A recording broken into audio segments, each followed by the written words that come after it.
Mas nós vamos falar agora de gestão, especialmente, tocar nesse tema que é crucial, como eu falei no início desse momento de hoje. A gestão eu sempre considerei crucial para uma instituição de ensino, e eu acho que nesse momento mais do que nunca, né? A escola precisa, se ainda não tomou a frente de ter as rédeas da instituição na mão, de ter a gestão da instituição na mão, mais do que nunca é o momento para enfrentar essa situação que vivemos hoje. E para isso eu vou chamar aqui na sala o meu amigo Rion Braga, da Uniamérica. O Rion é da consultoria da Atma Educar, também é reitor da Uniamérica, que é uma instituição de ensino superior, um centro universitário, que eu posso dizer que é o mais inovador do país, né, com uma metodologia totalmente diferente. Mas eu não vou falar muito da Uniamérica, quero apresentar especialmente o Rion, talvez ele pode falar mais disso, até várias pessoas, até Rion, antes de você entrar aqui, vários comentários de deferência à tua pessoa. O Rion é uma pessoa que já trabalhei diretamente juntos aí, em consultoria, em várias instituições de ensino, há uns anos atrás, e sempre foi um grande mestre, inspirador, uma das pessoas, talvez se não o pioneiro, um dos pioneiros, mas eu acredito que seja o pioneiro, que começou a trabalhar com marketing educacional no país, a levar a questão de trabalhar com fatos, trabalhar com números, trabalhar com indicadores. Então, Rion, é um prazer estar com você aqui hoje, que você tanto falou já no passado, e fala ainda de gestão, hoje também muito de educação, de metodologias ativas, de aula invertida. Rion, obrigado por aceitar o nosso convite, prazer tê-lo aqui conosco. Obrigado, Ronaldo. Renato, você sabe que é um prazer e uma honra estar colaborando com vocês, uma amizade de longa data, que eu faço questão em preservá-la e ficar sempre próximo a vocês. Aprendo muito com tudo que o Instituto Casagrande tem feito. E uma oportunidade incrível, conversar com esses gestores de escolas particulares, escolas públicas, professores, né? Eu me sinto muito realizado hoje trabalhando com o que eu gosto, na condição de professor, na condição de educador, né? Então, como nós temos um tempo curto, não muito mais do que 20 minutos, eu gostaria de fazer uma síntese hoje das questões da gestão e fazer uma provocação a vocês, principalmente aos dirigentes de escolas, para que a gente possa repensar um pouquinho tudo que a gente conhece de gestão e o que a gente pode fazer, dados os aprendizados novos que estamos tendo pelas situações atípicas que vivemos. Evidentemente, não vou deixar aqui na sala, daqui a pouco eu retorno aí, tá bom? Ok. Não vou entrar nas questões que foram entradas antes, de isolamento, pandemia, retorno às aulas, já foram muito bem trabalhadas. Eu vou entrar nas questões de gestão propriamente dita, que nós vamos ter que enfrentar um cenário muito mais... Nós, como gestores, vamos enfrentar um cenário muito mais difícil após a pandemia até do que durante a pandemia, porque ela não se encerra com o fim... primeiro que não se encerra tão rápido, infelizmente, e depois, mesmo com o fim do processo da transmissão, a gente ainda tem um desafio de retomada da competitividade das nossas escolas, do crescimento das nossas escolas, da captação de alunos, da redução dos custos que cada vez mais a gente precisa controlar. Então, temos um desafio muito grande na sequência. Então, vou pedir a vocês duas coisas rápidas aqui. Uma, primeiro, desculpa aí pela imagem, estou com um pouco de sombra. Eu não estou na instituição, nem na minha casa, eu estou num hotel, estou em trânsito, então a luminosidade não é perfeita para um seminário desses. Mas também peço a vocês a gentileza de acompanhar, eu vou colocar alguns slides para que a gente acompanhe, só de indicativos, para que a gente possa acompanhar a fala, se eu conseguir colocar aqui. Eu acho que o Ronaldo teria que liberar lá, senão a gente não consegue, mas senão também não tem problema, a gente vai sem os slides. Não, acho que você consegue liberar ali em share screen ali, e eu não preciso liberar não. Vê se você consegue. O share screen está travado para mim, quando eu abro, sem a janela, mas que pena. Não tem problema, vamos trabalhar assim, então. Se quiser me mandar aqui, eu posso transmitir por aqui. Você sabe. Te mando num segundo o arquivo, mas eu vou já...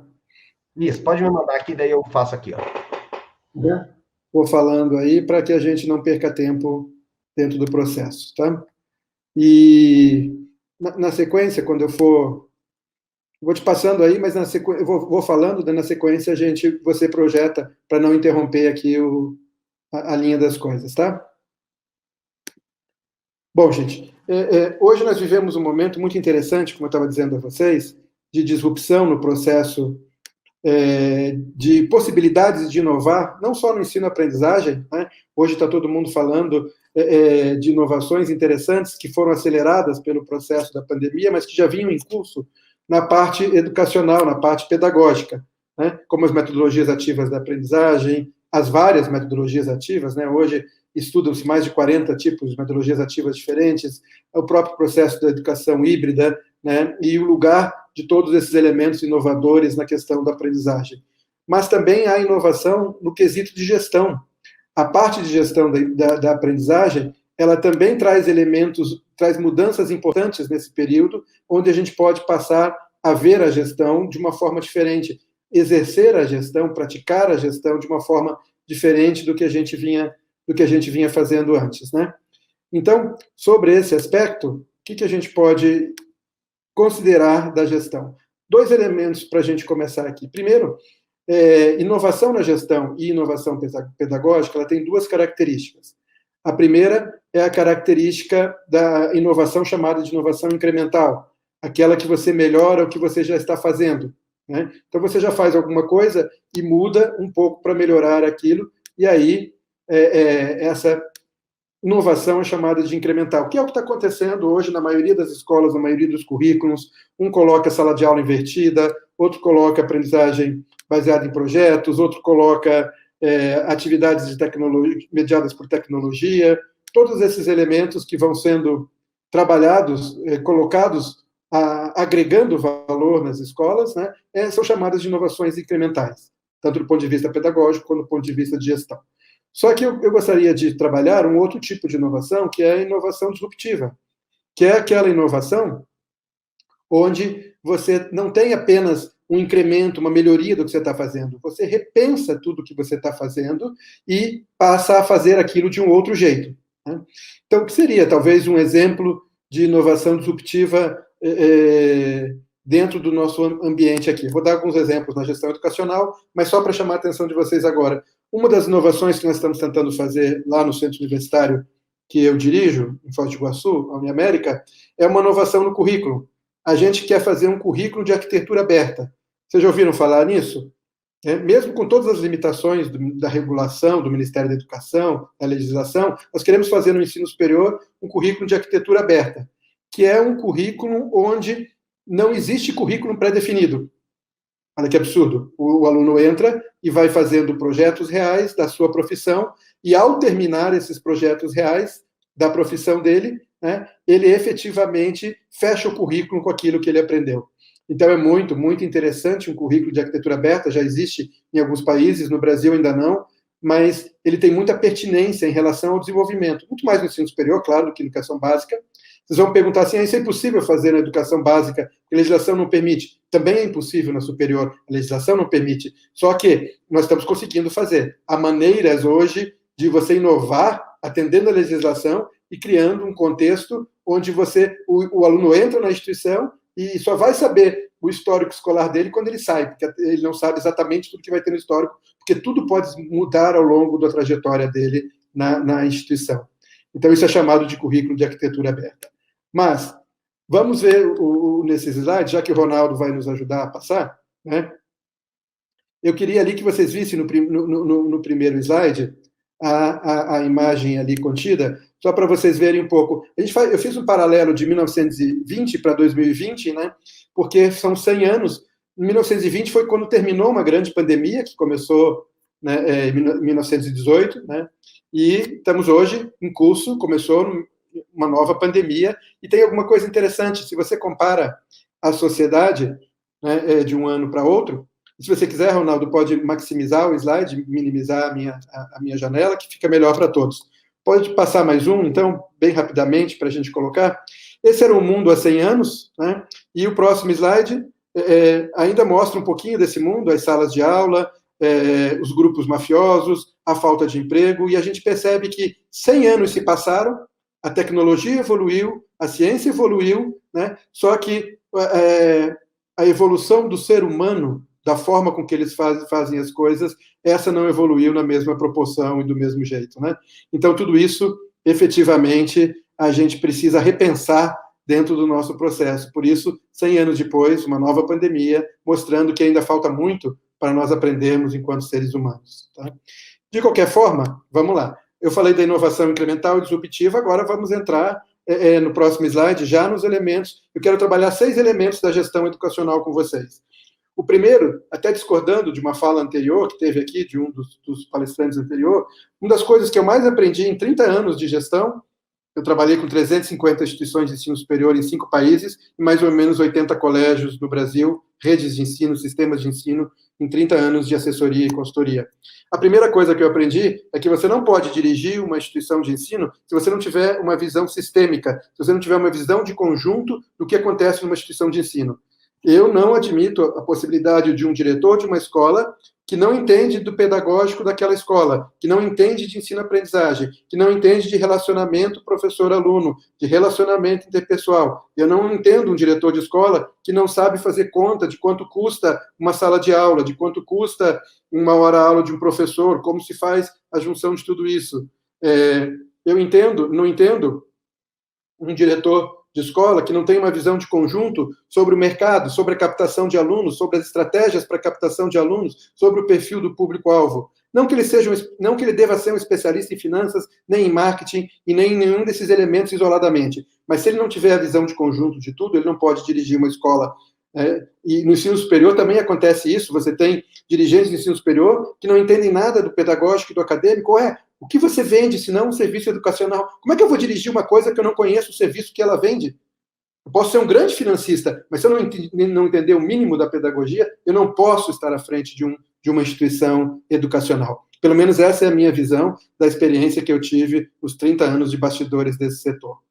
No próximo slide, o segundo ponto que é importante um gestor dominar é ele ter alguns indicadores de desempenho para medir os resultados do que ele está fazendo, para ver se as coisas estão indo bem ou não, né? Qual é o custo dele por aluno, desde coisas básicas, quanto ele gasta de energia elétrica por aluno na escola dele, se isso está aumentando, se está diminuindo, se ele tem que economizar ou não tem, até coisas muito mais relevantes do que isso, quanto ele está gastando para captar cada novo aluno, se ele está tendo evasão, se esse percentual de evasão é adequado para o perfil de escola dele ou está maior do que deveria ser, e se está maior, o que ele vai fazer para reverter essa evasão, né? Se a precificação da mensalidade dele está de acordo com o mercado, se os indicadores financeiros de quanto ele gasta para manter cada turma, qual é o ponto de equilíbrio, qual é o número mínimo de alunos que precisa ter numa turma para que aquela turma possa ser superavitária. Então, esses indicadores são geralmente... pode variar 20, 30, até 40 indicadores, se você for muito detalhista, né? Depois o Ronaldo vai falar, ele tem bastante disso nas ferramentas que ele trabalha, mas eu não vejo um gestor que não domine, que ele não trabalhe com indicadores para medir o resultado do que ele está fazendo. Para ele, não é nem para ele se comparar com ninguém, para ele se comparar, para ele saber se aquilo que ele está fazendo está dando certo ou não, se aquilo que ele está fazendo está dando resultado ou não. Então, para mim, o segundo grande elemento da gestão escolar é a parte de você trabalhar com indicadores de desempenho. O terceiro elemento, entrando para o próximo slide, seria você ter algum conhecimento do mercado. É necessário, você precisa saber o seu market share, quer dizer, as escolas que competem com você, como é que você está em relação a elas, quem capta mais alunos, quem está perdendo alunos para quem. Então, market share é isso, é a sua participação no mercado. Sales share é a sua participação nas vendas, ou seja, quanto você capta por ano de novos alunos. Então, você tem que ter uma visão sobre como é que está a performance dessa sua escola nesse quesito e entender o que você precisa mudar para que você seja mais efetivo, né, em relação a essa captação de alunos, né? A precificação, que no passado, quando eu comecei as assessorias, as escolas faziam o preço da mensalidade baseado no quanto elas gastavam. Hoje não existe mais essa possibilidade, você não pode transferir custos para o preço da escola, você tem que ver quanto o seu público-alvo pode pagar e adaptar seus custos a essa realidade. É uma conta de trás para frente que você precisa aprender a fazer, né? Ainda mais quando você tem muitos concorrentes que você precisa alinhar também a essa realidade, desde que você defina bem o posicionamento da sua escola, que eu vou falar em seguida. O próximo item, no próximo slide, né?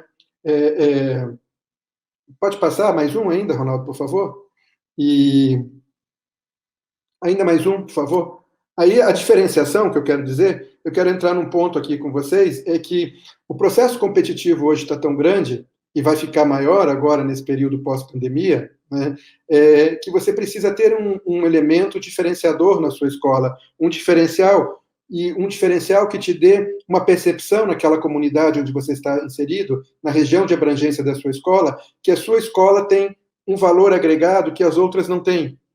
Claro que determinado valor agregado contenta alguns pais, outro valor agregado contenta outros pais. Se a sua escola tem uma performance muito boa em aprovação no Enem, você vai contentar um grupo de pessoas. Mas se a sua escola ela trabalha melhor com alunos com dificuldade, a inclusão de alunos com dificuldades de aprendizagem, outras coisas, você vai contentar a um outro público-alvo diferente. Se a sua escola está posicionada a se preocupar melhor com a integridade emocional deste aluno, acompanhar esse aluno nas suas dificuldades de relacionamento, nas suas questões psicológicas, nas suas questões de comportamento, você vai agradar um tipo de público. Se você é mais exigente, mais rígido na cobrança, nas notas, no processo de pressão sobre o estudo, você vai agradar a outro tipo de público.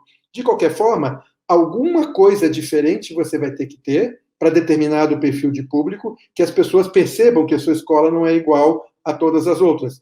Porque se elas acharem que a sua escola é uma escola qualquer, como todas as outras, ela vai olhar assim, eu quero a mais perto e a mais barata.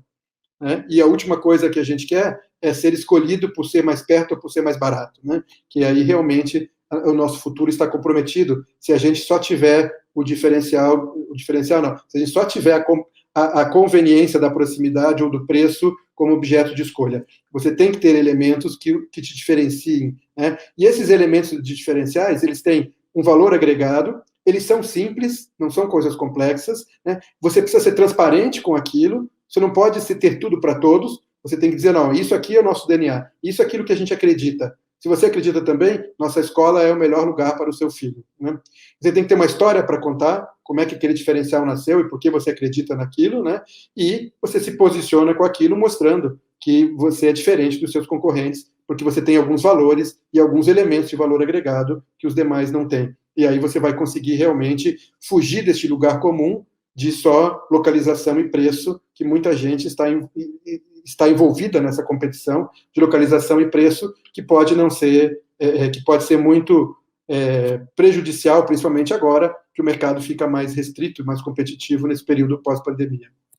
No próximo slide, nós vemos um pouco da necessidade do conhecimento do gestor de marketing educacional, que é o quarto elemento que ele precisa conhecer. E aí eu separei 3 coisas mais simples, que é o conhecimento do público-alvo, os diferenciais de valor agregado, que eu já estava falando há pouco, e a sua capacidade de relacionamento com este público, né? Eu acompanhei escolas nesse período de pandemia, 2 extremos de escolas eu acompanhei que me pediram ajuda. Uma escola onde as famílias estavam inteiras revoltadas com a escola, queriam desconto, não queriam pagar, não queriam acompanhar as atividades remotas, estava uma guerra só. E eu acompanhei escolas onde, desde a educação infantil até o ensino médio, não houve nenhuma manifestação de pedido de descontos, não houve evasão, e as famílias estavam totalmente satisfeitas com o que a escola estava oferecendo. A diferença entre os 2 extremos, né, é a gestão do relacionamento com o seu público-alvo. Como a escola se relacionou com os pais, como ela ouviu os pais, como ela conversou com os pais, como ela conversou com os alunos, como ela se preparou para interagir com os pais. Eu conheci uma escola na cidade de Cotia, região metropolitana de São Paulo, chamado Colégio Siddhartha, que ela conseguiu trabalhar remotamente até a educação infantil, evidentemente com a ajuda dos pais, e não parou um dia só de atividade letiva, né, na educação infantil, com os pais ajudando e a escola trabalhando. São casos de exceção, mas são casos que provam que tudo é possível se a gente consegue desenvolver uma estratégia de relacionamento adequada, né? Ainda dentro do marketing educacional, o primeiro item, conhecimento profundo do público, queria mostrar no próximo slide para vocês, é a questão, às vezes a gente acha que conhece o público, eu sei como o pai pensa, eu sei como a mãe pensa, sei o que eles só querem reclamar disso, daquilo, aquele outro, talvez não seja bem assim. Esse slide aqui é só para fazer uma analogia, para a gente brincar, descontrair um pouco, né?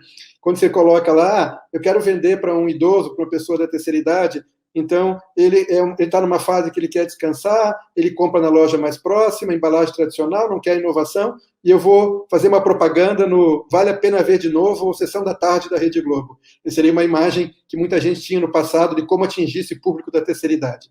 No próximo slide, você vai ver que, às vezes, nós estamos errados. Às vezes, a gente pensa que conhece o público, mas, às vezes, a gente não conhece. Às vezes, o nosso público tem necessidades diferentes daquela que nós imaginamos que ele tenha, pensamentos diferentes, e quando nós quando nós ouvimos esse público, discutimos com ele as propostas do que a gente pode fazer, talvez a gente surpreenda e redirecione um pouco os nossos elementos de gestão e de marketing a partir do maior conhecimento sobre o nosso público, né? Eu tive uma grande lição uma vez na minha vida, que vale a pena comentar aqui rapidamente, quando eu fui fazer um projeto social numa instituição de ensino, eu ainda não conhecia toda essa dinâmica, que hoje eu já domino melhor, e fui contar para alguns alunos, calouros de uma faculdade, um projeto que a gente estava montando, e falando para eles, assim, a grandiosidade daquele projeto que nós estávamos oferecendo para eles, dizendo para os alunos, assim, os calouros, olha, este modelo que estamos oferecendo para vocês, uma parte veio da Universidade de Harvard, outra de Stanford, outra não sei o quê, e eu falando da Universidade de Harvard, e um aluno levantou a mão, um calouro da engenharia civil, né, levantou a mão com sotaque do interior do Paraná, bem caipira, assim, de uma cidade pequena do interior, ele disse assim, Harry o quê, professor? Eu, como? Harry o quê? Esse negócio que o senhor falou, Harry o quê, não entendi bem. Aliás, eu não estou entendendo nada que o senhor está falando, eu só quero saber se eu vou conseguir, eu entrei aqui na engenharia civil, mas eu comecei minha vida como pedreiro, hoje sou mestre de obras, tenho 38 anos, faz tempo que eu não estudo mais, eu terminei o ensino médio no formato do EJA, do supletivo, e agora meus colegas dizem que eu não vou ser capaz de fazer uma faculdade. Eu queria que o senhor me dissesse, eu posso ser um engenheiro civil ou eu não tenho chance de ser um engenheiro civil? Então, esse era um público com uma expectativa, e eu falando para esse público de Harvard, de Stanford, de Yale, nada a ver uma coisa com a outra. Mostrou um profundo desconhecimento meu naquele momento de quem era o meu público-alvo, quem era o meu interlocutor naquele momento. E se você não conhece o seu público e o seu interlocutor, você não vai conseguir transmitir para ele a confiança, a credibilidade necessária para que ele possa trabalhar com você, engajar com você, ficar na sua escola ou ir para a sua escola. Na sequência, sim, no próximo slide, é preciso que um gestor conheça profundamente como os pais e até os alunos, quando estão no ensino médio, que eles têm uma participação grande na escolha, como ele escolhe, que critérios ele usa para escolher, o que ele considera importante na escolha, quem influencia, quais são os formadores de opinião que influenciam nessa escolha, aonde que ele busca informações. Essas perguntas, as respostas a essas perguntas tá na ponta da língua de um diretor de escola, de um gestor educacional, independente da área em que ele esteja à frente da instituição dele, porque aquilo que ele está à frente, é aquilo que ele defende, aquilo que ele constrói ali dentro, né? Então ele precisa dominar em profundidade. Na sequência, no próximo slide, a gente tem alguns elementos que eu gostaria que vocês entendessem que afetam tudo numa relação, né? Nós como educadores, vendemos um serviço. Não é um produto, é um serviço, né? E a compra desse serviço ela está diretamente ligada ao quesito confiança. Ou as pessoas confiam no que a gente faz, ou elas não confiam no que a gente faz, né? E aí, para que a gente consiga obter confiança, temos esses 7 elementos aqui que interferem na confiança. Claro que só esse slide, gente, já daria um seminário de 3 horas, tá? Eu estou só mostrando para vocês uma visão de conjunto da gestão educacional. E peço desculpas se eu não consigo me aprofundar nesses elementos. Mas, de qualquer maneira, para que gere a confiança, você precisa ter um posicionamento diferenciado, isso vai ajudar a gerar confiança. Esse posicionamento tem que ter relevância e credibilidade, quer dizer, tem que ter valor agregado ao público-alvo. A relação de familiaridade precisa ser construída com base na afetividade. Você precisa se relacionar bastante para que ele se sinta mais próximo de você, e aí a afetividade entra de forma muito intensa, né? Você precisa ser transparente, você não pode enganar as pessoas que estão tentando criar um vínculo de confiança com você, e você precisa ter um mínimo de organização, porque as pessoas tendem a perder a confiança quando você cancela uma coisa, promete não cumpre, atrasa os prazos, manda errado os boletos de pagamento, então todos esses elementos, esses 7 elementos aí influenciam fortemente na criação de uma relação de confiança, que é a base de um processo. Vender escola, gente, não é como vender cerveja, não é como vender camisa, não é como vender roupa refrigerante. Vender escola é entrar no coração das pessoas que estão comprando, na mente delas, e criar um vínculo onde elas precisam sentir confiança em você, senão elas não compram o seu serviço educacional, porque aquilo tem alto valor agregado para elas, para o filho delas, para a filha delas. Então, se essa relação de confiança não é estabelecida, não é um outdoor bonito que vai vender a sua escola, não é uma campanha legal nas mídias digitais, não é um anúncio no intervalo do Fantástico da Rede Globo, não é isso que vai vender sua escola. Isso tudo pode ser feito para dar visibilidade para a sua escola, até é importante a sua escola ter visibilidade, mas se as pessoas não confiarem, elas não vão ficar com você nem comprar a sua escola. Por isso, esses elementos, é importante conhecermos esses elementos que afetam a relação de confiança. E indo adiante aqui, para a gente... são etapas para a gente estabelecer esse vínculo, né, que depois desse material, o Instituto Casa Grande até pode disponibilizar para vocês, não vou me aprofundar agora, porque faltam poucos minutos para nós encerrarmos. No próximo slide, mostra também um item onde você pode gerenciar o seu marketing, né? A informação que entra, você processa essa informação e ela tem que sair por todos os canais, ela tem que ser toda homogênea. O que está no seu Facebook, o que está no seu site, o que está no discurso dos seus pedagogos, tudo tem que estar muito organizado, tudo tem que estar muito em linha, tudo convergente e tudo coerente, né? Vamos adiante, Ronaldo? Isso aí é mais para eles terem como curiosidade. Pode passar mais um também? Aí é só um exemplo de como as escolas são criativas, né, na busca desse relacionamento. Aí eu conheci uma escola que eu assessorei, que ela começou o relacionamento com os seus alunos, ela recebia alunos só a partir de 3 anos de idade, mas ela começou o relacionamento com os alunos desde a maternidade. A escola tinha um agente de relacionamento que cada vez que nascia alguém na maternidade da cidade dela, numa cidade do interior, essa aí especificamente era em Cachoeiro de Itapemirim, no Espírito Santo, cada vez que nascia alguém na maternidade, lá ia esse agente da escola levando um cartão desses, pode passar o próximo, e levando um arranjo de flores, né? Levando um arranjo de flores e parabenizando a mamãe pelo nascimento daquela criança. Eles até perguntavam, puxa, mas o meu filho nem pode se matricular, você não está vendendo nada? Não, só daqui a 3 anos eu vou te vender alguma coisa. Hoje a gente só veio compartilhar a sua felicidade de estar com esse bebê no mundo. Claro que esse agente de relacionamento já saía da maternidade com o cadastro dessa mãe, ele já dizia assim para essa mãe, olha, nós temos um guia aqui feito pelos nossos alunos de ensino médio de cuidados com os 6 primeiros meses do bebê, amamentação, cuidado com o bico do seio, cuidado com isso, aquilo. Você quer receber esse guia? A mãe diz, é gratuito? Claro que eu quero. Mas daí ela pegava o cadastro, já mandava o guia, depois convidava para conhecer a escola, convidava para assistir uma palestra com um neuropediatra, convidava para assistir uma palestra com um educador da escola. E ao longo de 3 anos, a escola ia fazendo 4, 5, 6 ações de relacionamento até a criança fazer 3 anos. Sabe, eu fui ver uma estatística dessa escola, muito interessante, né? Ela quintuplicou a média de captação de alunos com esse tipo de iniciativa quando ela começou a buscar o cliente dela lá na maternidade. Aí eu fui apresentar esse case num congresso de marketing, há uns 10 anos mais ou menos, né, de marketing educacional, e aí um outro palestrante diz, muito legal esse case, Ion, mas eu tenho um melhor ainda. Essa escola foi até a maternidade buscar o cliente, né? A minha escola, ela foi além. Ela já fez convênio com os laboratórios de análises clínicas. Quando sai um resultado do beta-HCG positivo, que a mãe está grávida, já vai um cartãozinho da escola convidando ela para visitar a escola e fazer o pré-natal ali, acompanhar o pré-natal junto com os educadores daquela escola. Esse aí foi mais criativo ainda. Buscou já o cliente na barriga da mãe, né?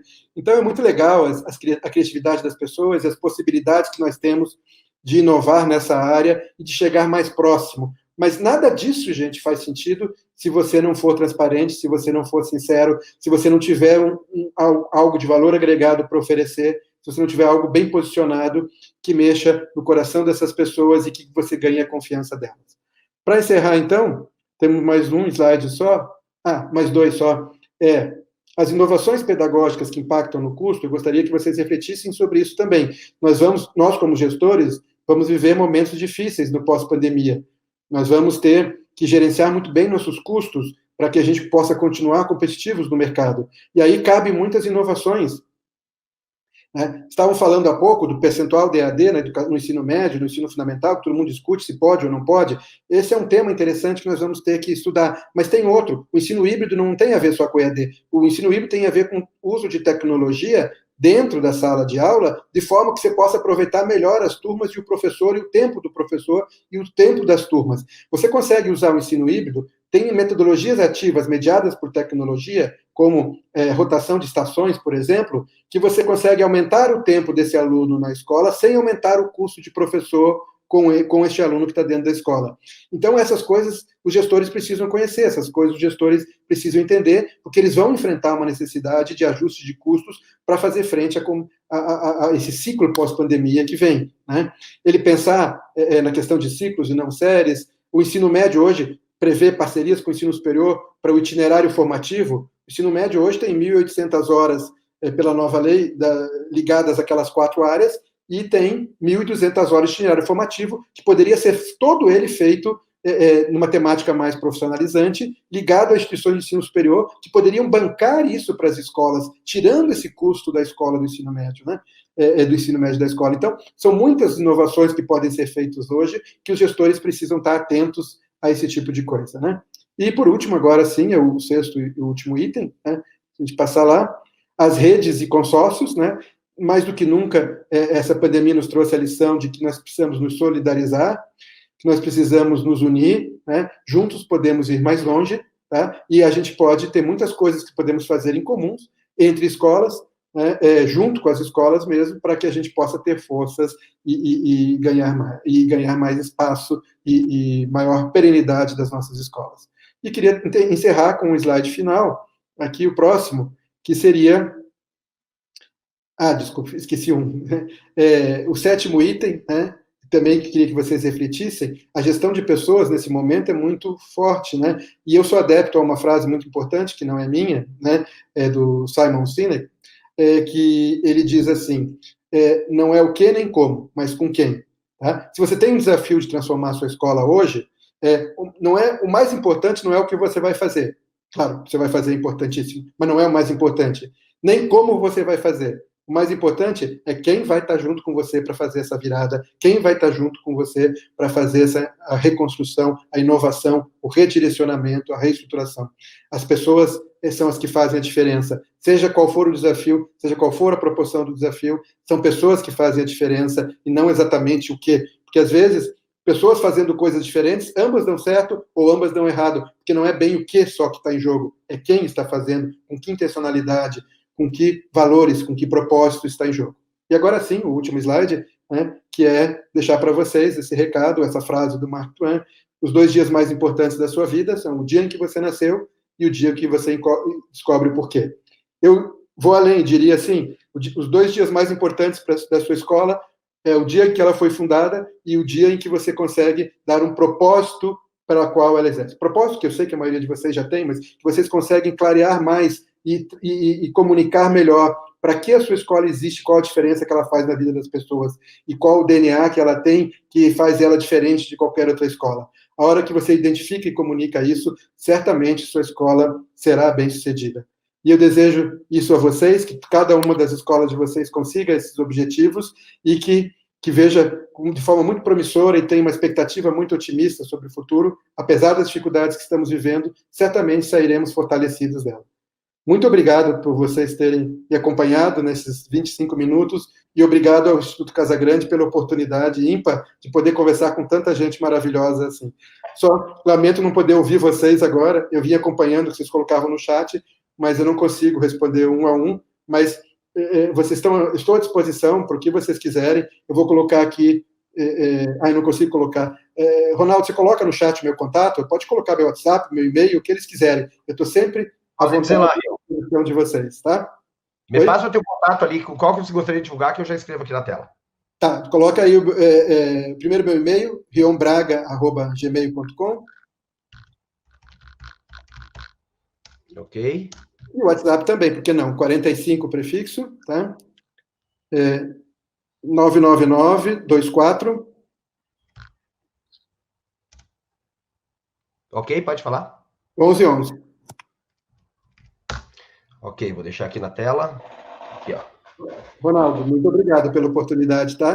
Espero que você possa contar comigo mais vezes, que foi um prazer muito grande estar com você. Grande abraço. Obrigado, Rion, obrigado. Acho que você tem acompanhado ali, o pessoal adorou, muitos comentários. Nós estamos com 1.500 pessoas ao vivo, Rion. Só para você saber, bastante gente, né? E deixar um grande abraço, agradecer imensamente. E daqui a pouco vamos estar juntos, né, Rion? Daqui 1h30 vamos estar presencialmente conversando numa reunião. Um grande abraço então a todos. Tchau, pessoal. Muito obrigado. Obrigado, Rion, mais uma vez. Obrigado aí.